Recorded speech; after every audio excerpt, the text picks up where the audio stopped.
This channel does not promote any violent, harmful, or illegal activities. All content provided by this channel is meant for an educational purpose only.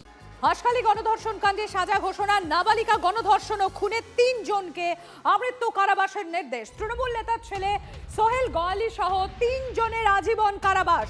নাবালিকা গণধর্ষণ ও খুনে তৃণমূলের পঞ্চায়েত সদস্য সমরেন্দ্র গোয়ালির 5 বছরের কারাদণ্ড। সাজা ঘোষণা রানাঘাট আদালতে। আপনাদের আরো একবার জানাই, হাসখালী গণধর্ষণ কাণ্ড তার সাজা ঘোষণা হলো। নাবালিকা গণধর্ষণ ও খুনে 3 জনকে, অর্থাৎ 3 যে মূল অভিযুক্ত ছিল, 3 জনকে আমৃত্যু কারাবাসের নির্দেশ। আপনারা জানেন গতকালই আদালতের তরফে 9 অভিযুক্তকে দোষী সাব্যস্ত করা হয়। তৃণমূল নেতার ছেলে সোহেল গোয়ালি সহ 3 জনের, অর্থাৎ 3 যে মূল অভিযুক্ত ছিল তাদের আজীবন কারাবাসের নির্দেশ দেওয়া হয়। নাবালিকা গণধর্ষণ এবং খুনে তৃণমূল কংগ্রেসের পঞ্চায়েত সদস্য সমরেন্দ্র গোয়ালির 5 বছরের কারাদণ্ড। সাজা ঘোষণা রানাঘাট আদালতে। হাসখালীতে নাবালিকা গণধর্ষণ এবং খুন কাণ্ডে আজ সাজা ঘোষণা করল আদালত। এখনো পর্যন্ত যে খবর পাওয়া যাচ্ছে, সাজা শোনানো হয়েছে আদালতের তরফে। গতকালই আপনারা জানেন 9 জনকে দোষী সাব্যস্ত করে আদালত।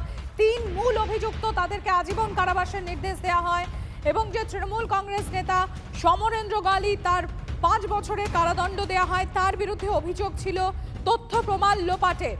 এক নাবালক রয়েছে, সেই নাবালকের 1 বছরের পর্যবেক্ষণের কথা জানানো হয়েছে আদালতের তরফে। এবার তথ্য প্রমাণ লোপাটের যে অভিযোগ ছিল, সেই অভিযোগে বাকিদেরও 3 বছরের কারাদণ্ডের নির্দেশ দেওয়া হয়েছে আদালতের তরফে।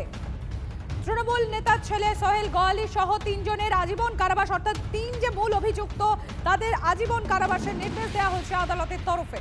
হাসখালী গণধর্ষণ কাণ্ডে সাজা ঘোষণা হলো। নাবালিকা গণধর্ষণ ও খুনে 3 জনকে আমৃত্যু কারাবাসের নির্দেশ। তৃণমূল নেতার ছেলে সোহেল গোয়ালি সহ 3 জনের আজীবন কারাবাসের নির্দেশ দেওয়া হয়েছে, অর্থাৎ এই 3 মূল অভিযুক্ত ছিল। এছাড়াও যে বাকিরা তাদেরকেও কারোর 5 বছর, কারোর 3 বছরের জন্য কারাবাসের নির্দেশ দেওয়া হয়েছে আদালতের তরফে। এই প্রত্যেকটি সাজা এর সঙ্গে আরো বিভিন্ন সেকশনে ফাইন আছে, ফাইন ইম্পোজ হয়েছে, সেগুলো বাদ দিয়ে কোনটায় 3 মাস, কোনটায় 6 মাস।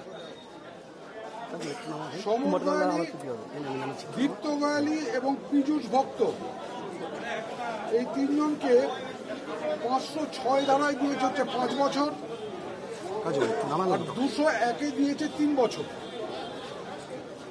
সুরজিৎ রায় এবং আকাশ বারুই, এদের 2 জনকে, যেহেতু এরা বাচ্চা ছেলে, এর মধ্যে হচ্ছে একজন নাবালিকা আছে, এটা provision of good conduct, provision of offender অ্যাক্টে ওদের আজকে